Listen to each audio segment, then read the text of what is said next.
Welcome back to the podcast. You're listening to Stuff No One Told Us About Weight Loss. My name is Aaron and I'm here with Eloise, and today we are going to be talking about Emotional Eating 101. What is it? What does it lead to? And we're going to be talking about all things emotional eating in today's episode.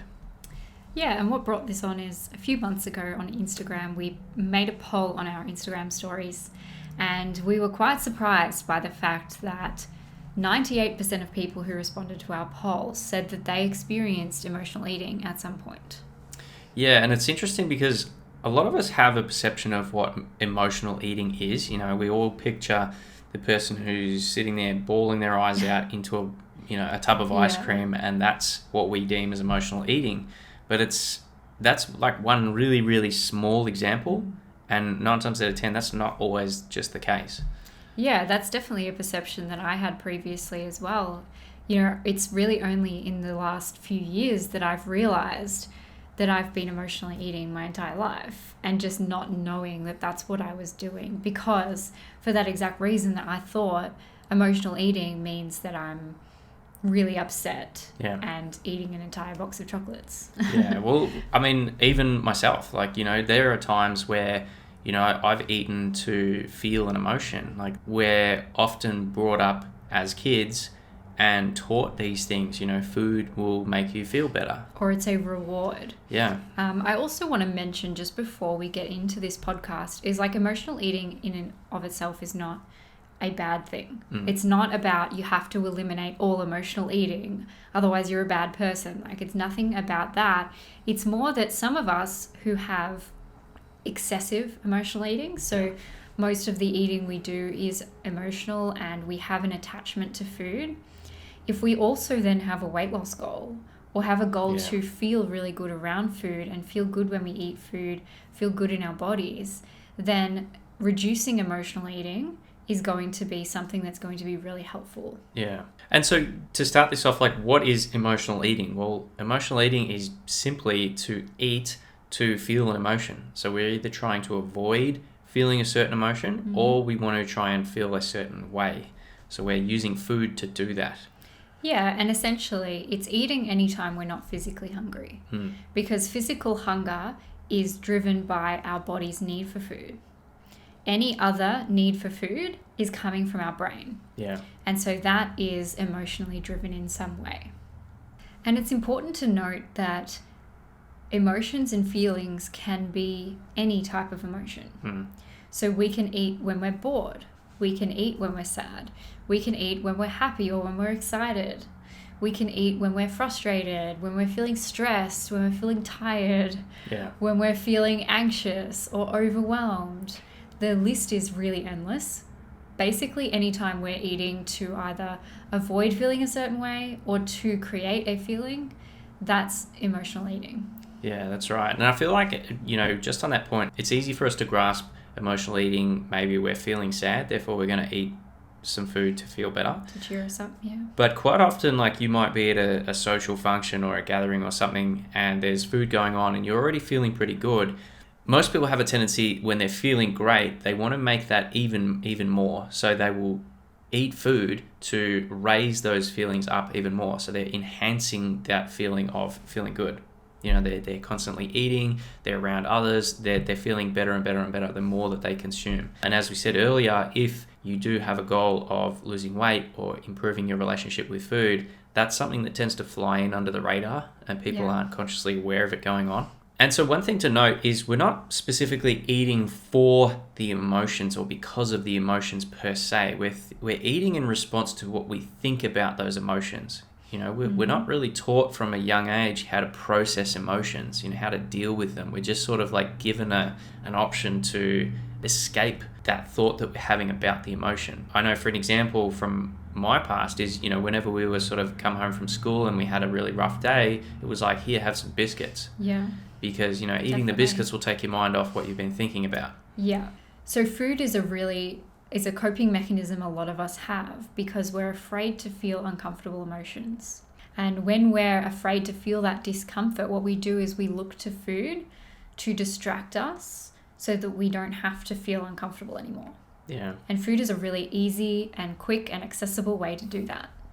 And when we continue to use food for these emotional reasons, we get overly attached to food and we start to rely on food to provide this distraction or to cope with our feelings or to give us good feelings. And then we're not able to process our feelings on our own or to even create those good feelings with our own brain. And so we're essentially avoiding the need to learn how to process our emotions properly. And that is something that is like a life skill that we really need to learn. And it sounds a little bit silly, but the truth is, like, most of us are not taught how to properly process our emotions. And so we go through life just avoiding and distracting with things like food and all of the other things that you can use to do that as well. Yeah, and the food never really solves the problem of what we're having the emotion about. No. It just solves the problem of physical hunger. And so we tiptoe around this fine line between, well, am I physically hungry or am I just trying to use food as a distraction? Yeah. And that's where we sort of fall off. So food is never really going to solve the problem for you, even though in the moment, all it's doing is distracting you from that problem. We tend to get into this belief pattern of thinking that food helps us and food makes us feel better, but it doesn't actually. Yeah.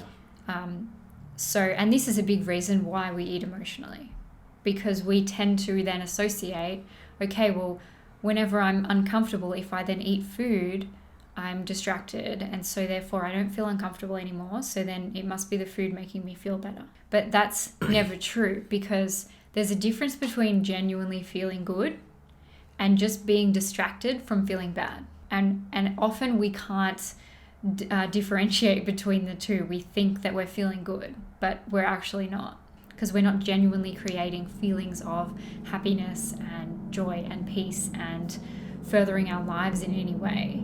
We're just distracting ourselves with food. And then in turn, in the long run, it makes us feel worse because we're actually acting against our values. Like if we say we want to do something, we want to, become this type of person, and then we're acting in different ways, we start to lose that trust and go against us. So we actually feel worse in the long run, which then spurs us to feel bad again. And then the cycle continues. And as you can see, it really does form a cycle. Yeah. This becomes a really disempowering way to live, because essentially it gets us into the habit of constantly looking for external things to make us feel better. And we never build that skill of learning how to make ourselves feel better without needing something external. Yeah, no, that's right. And that's why things like alcohol and drugs are things that people use to cope with the emotions that they're feeling, and then they're sort of in more extreme ways. But for a lot of people, food is one of those coping mechanisms. It's just not looked upon through the same lens as things like drugs and alcohol. It's also often not talked about very often because a lot of people will go through life eating emotionally and never thinking twice about it. Yeah. Because it's almost a socially acceptable way of coping. Yeah. It's so ingrained in our society. And again, it's perfectly fine if you don't have an issue with it. That's right. The difference is for people who want to not have to rely on food, for people who don't want to have an emotional attachment to food anymore because they want to go out and live their life without needing food, and they want to achieve their weight loss goals and they want to live their best life. That's when looking at your emotional eating habits and patterns can be really crucial and helpful, because it's going to help you get past that and be able to deal with your emotions without food. I know for myself, that's something that I've been working on for a long time, because it's something that I know is going to make me feel better about myself, and it's going to improve my life in so many positive ways. Yeah. So as we mentioned earlier before, eating emotionally is a maladaptive coping mechanism that we're taught as kids, or we're sort of conditioned to adopt as children. If we're not feeling a certain, if we're feeling bad, we're quite often given food as a, here, eat this and you'll feel better. And that really stems from not being taught how to actually process the emotion. We're not sort of taught how to sit with it and think about why are we feeling this certain way. We're just taught, here's an escape, quick, this is the easy option out. Also, as kids, emotions tend to feel very overwhelming. We're little people, we don't have a lot of experience with life, and so we don't know what's going on when we feel a lot of things. And so a lot of the times, kids who are particularly emotional will pick up habits like this if they're not then taught how to properly deal with and learn how to process their emotions and acknowledge that their emotions are normal and they're okay and they're safe. They will turn to food to distract themselves and to learn how to cope with feeling uncomfortable. And quite often that stems from, the parents themselves. Like, I mean, like everyone has obviously gone through this. No one is taught. That's right. If they're not taught from a young age themselves, and then they've got kids who are feeling all these emotions, they're just telling them what they have learnt themselves. And that could be just use food, eat this and you'll feel better. Well, and sometimes it's not even that parents teach the kids. The kids just pick it up. Yeah. Because they start to realize, okay, well, when I eat this thing, I feel better. It tastes good. It's an easy thing for kids to do because food is everywhere. Food is very accessible for kids. And so it helps them feel better in the moment. It tastes good. They think, okay, well, when I feel bad, if I do this, I'll feel better. So naturally, kids are really easily can pick up these patterns.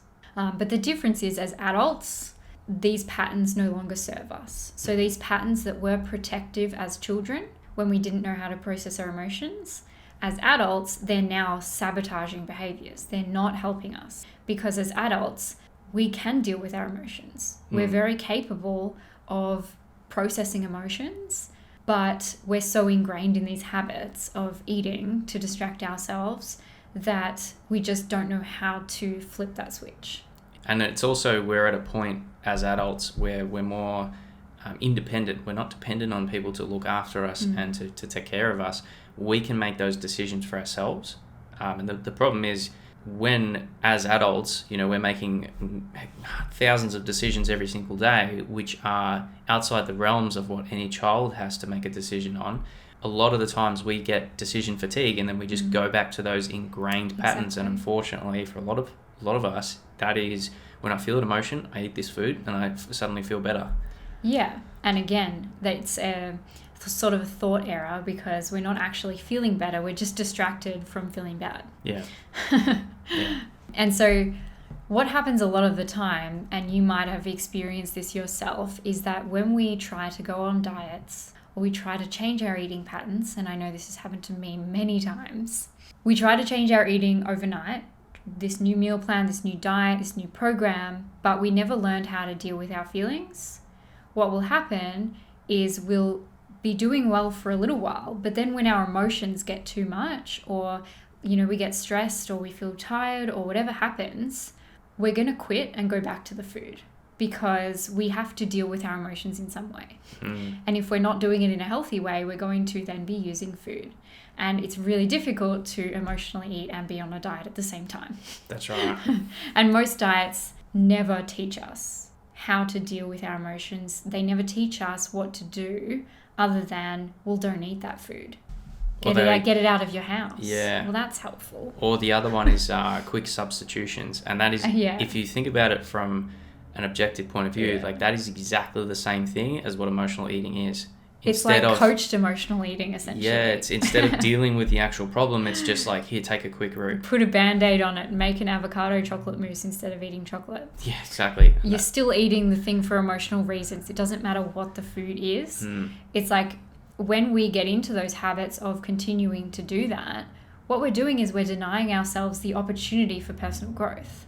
We're denying ourselves the opportunity to learn how to deal with our emotions without food, and I don't know about you guys, but like personally, I want to have those opportunities. I don't want to keep putting a Band-Aid on my problems and just hoping they'll go away one day. Yeah. Because like so far for me, that hasn't happened.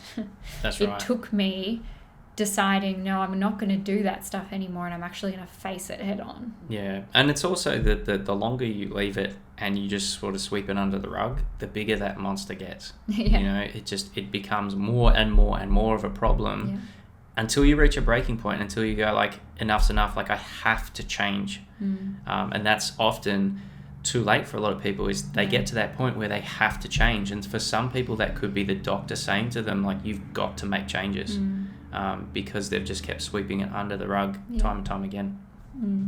So if you're anything like me, you've probably resonated with the things that we've been talking about, and you're probably someone who has tried a lot of diets and tried a lot of meal plans and programs and haven't been able to stick to it long term. And the likely cause of that is because that emotional attachment to food is there and it rears its ugly head up at some point, and then you're not able to stick to the diet anymore. But then on the other side of the equation, you're probably thinking, well, but what about all of these people who just go on diets or change their eating overnight and they magically are just able to live that way for the rest of their lives? The difference is they either didn't have an emotional attachment to food to begin with, or they've been able to find a way to now cope with their emotions in different ways. And often what actually happens is that they develop or they had alternative coping mechanisms. And so we talk about emotional eating, but there's so many other maladaptive coping mechanisms that people develop over life, and especially these days. Everyone has something. There's shopping, there's gambling, there's social media scrolling, there's watching TV, watching Netflix. Excessive exercise. There's so many things. Yeah. And so if it's not food, people will often go to something else. And that's why we're so passionate about, and we talk a lot about emotional eating and learning how to deal with your emotions. Because if it's not food, it's going to be something else. That's right. And it's sort of just on the point before where if you are dealing with emotional eating and you're comparing yourself to someone who doesn't necessarily have an emotional connection with food, it's often going to feel really shit because you're looking at that person going well, why is it so easy for them? And it's simply because they don't have the same emotional connection to the food as what you do. Yeah. There's nothing wrong with you. Yeah. It's just you have a different connection to the food to what they do. They probably for whatever have reason. Yeah, to be honest, they might have problems with something else. They could be excessively drinking alcohol. They could be smoking, excessive amounts of cigarettes. Doing something else that, isn't serving them in a different way. Exactly. And the only way to solve all of these things to then be able to feel confident in ourselves, trust ourselves, be able to live the life that we want to live, is to be able to sit with uncomfortable emotions without distracting ourselves from them. Yeah. Right? Emotions are not as scary as what we make them out to be in our own brains. Yeah, that's right. So now we want to talk a little bit about how to work through emotional eating. We've sort of covered what emotional eating is. So what are the steps to move through and actually start to work through your emotional eating? Yeah, so there's three main areas that we take most clients through, and that we have identified that these are the areas that you need to cover first. And number one is awareness. We have to be aware of what's going on first. There's no use coming in and trying to make all these changes if we're not actually aware of what our patterns are. When we're feeling a certain emotion, this is what we likely do. Yeah. Another thing I'll mention here is a lot of people, because of the negative connotations around emotional eating, they will not notice or not want to identify their eating as being emotional. So they'll say things like, well, I'm a foodie. I just love food. I just really love the way food tastes. And that's okay. But if you're excessively eating food, then that's an emotional drive, not it just tastes nice. Because if it just tasted nice, you would just eat it sometimes and you'd be able to take it or leave it. And that's the key thing. It's the attachment. Is the ability to go, I've had enough to be satisfied, and that's it. If you find it difficult to stop at that point and beyond, that's likely an emotional driving force that's continuing. And you can be a foodie and you can enjoy food and love the taste of food without emotional eating. Yeah, that's right. And so that's just something to be aware of, is where are you trying to convince yourself it's not emotional when it really is? Yeah. And so one of the points to becoming aware is you've got to really be honest with yourself. Be honest about the thoughts that you're having and what the current behaviors and patterns are. Yeah. So if you know that, hey, I'm thinking this thing and that likely leads me to do this, that's what you want to really be noting down and becoming super aware of when this happens. Because as we said before, you can't make any changes unless you know what's going on. So step one to working through emotional eating is getting super aware of what's happening right now so we can then work to change it. Step two then is to start changing some small habits. And you want to change small things that you're already doing. And that's the key thing there. Small. You know, a lot of the times diets will encourage you to go out and overhaul your kitchen overnight. You know, all of a sudden you're going to be starting to eat no carbs, you're going to be eating lettuce and tomato, like all of these things, which is completely different. And that's why it's really hard for a lot of people to stick to. What we encourage people to do is start where you're at, because it's easier for you to keep doing something you're already doing, but make small changes to it as you go. Small level ups. And I think that a lot of people have unrealistic expectations of what's necessary for results. Yeah. Because if you just make really, really tiny changes, you will be surprised at the results that you'll see just from not even changing what you eat, just changing little things about how you eat. And that's the key thing. A lot of people think, small changes, does that mean I, should eat a protein bar instead of a chocolate bar? Like, it has nothing to do with these specific foods, but it has everything to do with what you are doing with regards to food. So how you eat the food. And how you think about the food too. Yeah. So these small changes will have a massive effect long term the more that you implement them and you get really consistent with them. And it doesn't have to be huge. Like what we're talking about here is slowing down the speed at which you eat your food. That's one example. Yeah. And that can involve like putting your cutlery down between bites. Yeah. Or taking a sip of water. Something everyone can do. And it's going to have a profound impact on you if you don't already do it. Yeah. That's right. It doesn't really matter what you're eating. You can apply it to everything. And you can control it 100% of the time. One of the other ones would be to remove distractions. You know, a lot of the times, especially now when we're eating lunch, we've got the phone out. We're, scrolling Instagram as we're eating lunch, or we're distracted. We're on calls, etc. The more often we can remove those distractions, the more time that allows us and space that allows us to focus on what we're doing. Yeah.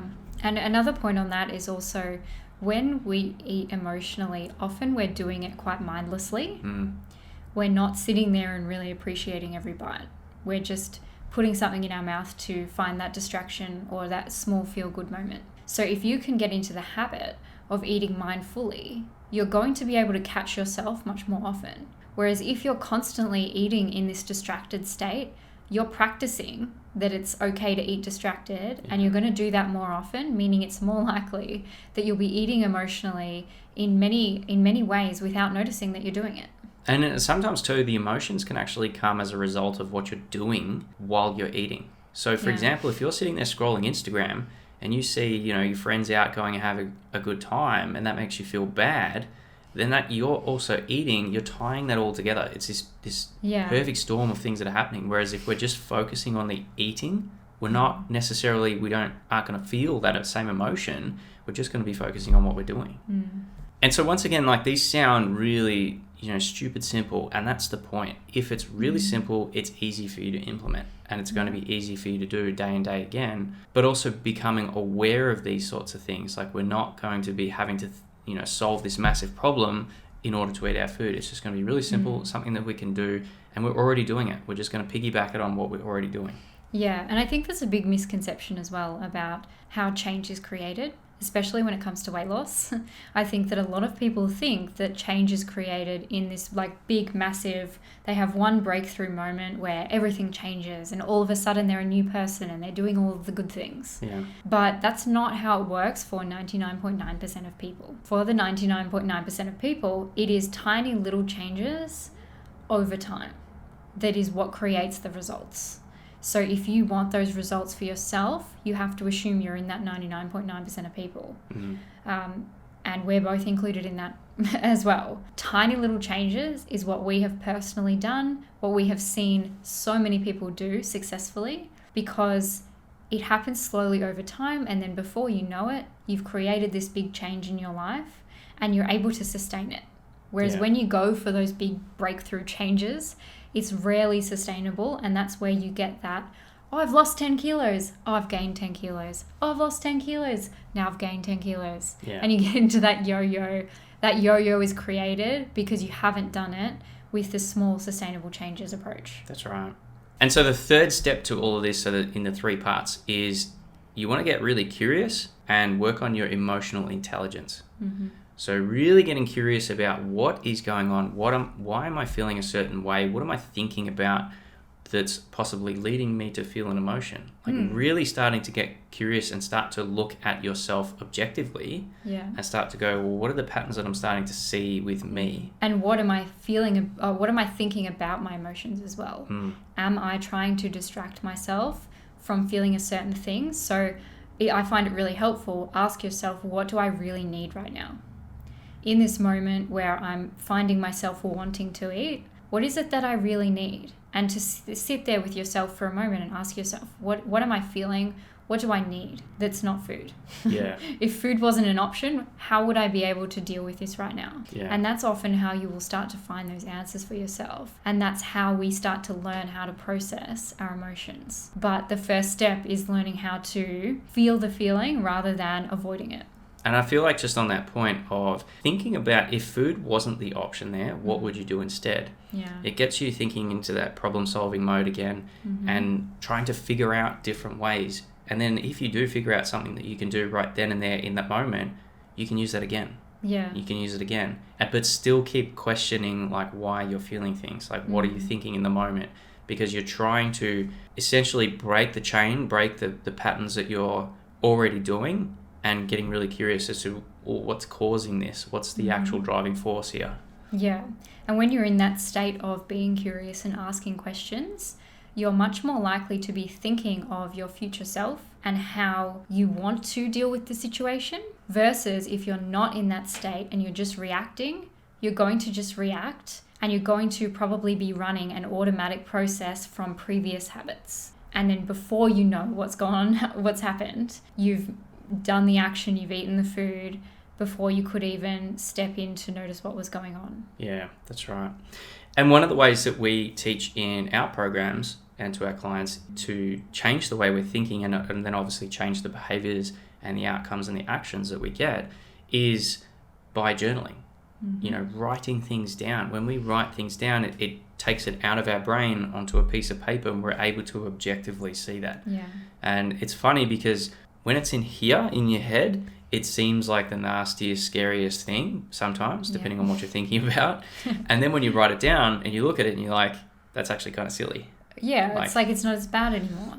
And we're able to change it then because we can see that, hey, it's actually not so bad. Or, you know, maybe I need to think about this a little bit more. Yeah. So these 3 steps that we use to reduce emotional eating and to work through our emotional eating are 3 steps that we've actually put together in our free ebook, and we discuss in much more detail in the ebook, and we also give prompts and activities to go through to actually start to work through this yourself. So if you're finding yourself eating emotionally and it's something that you want to work on, we'd highly recommend signing up for our free ebook. It is completely free, it just requires an email. Yeah, and all the link to that is just going to be down in the show notes as well, in the description. And as Eloise said, like it's going to have prompts in there, questions that get you thinking about this stuff objectively and, you know, in a curious way. Quite often it's much easier when you've got a prompt to then start to think about this stuff, because a lot of people, when they think about journaling, they think they're just got to sit there with a blank page and know what to write. Yeah. That's not always the case. You're just asking questions to yourself. And so second to that, so an extension on the ebook. So what we actually do in our coaching program is we coach clients through these same similar steps, obviously in a much more in-depth way. And we are basically there to help guide them through this process and work with them and sort of challenge them at times, you know, are you thinking this way because of this? Or like, why do you feel that way? Why do you think this certain belief? We're able to provide that objective and sort of third-party view that is really hard for you, if you're in the middle of it, to really get your head around sometimes.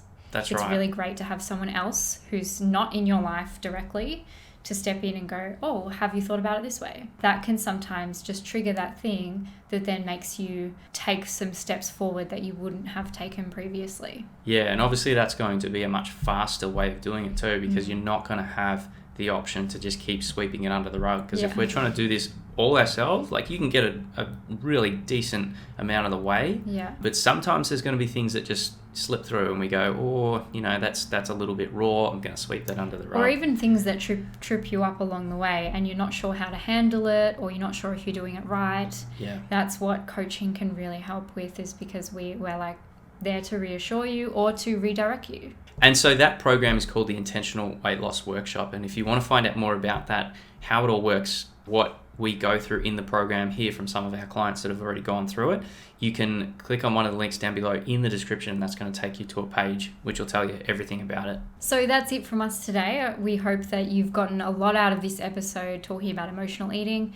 We've got so much more to talk about when it comes to emotional eating. So there will be future episodes on that if it is something you're interested in learning more about. Thanks for listening, and we will see you in the next episode.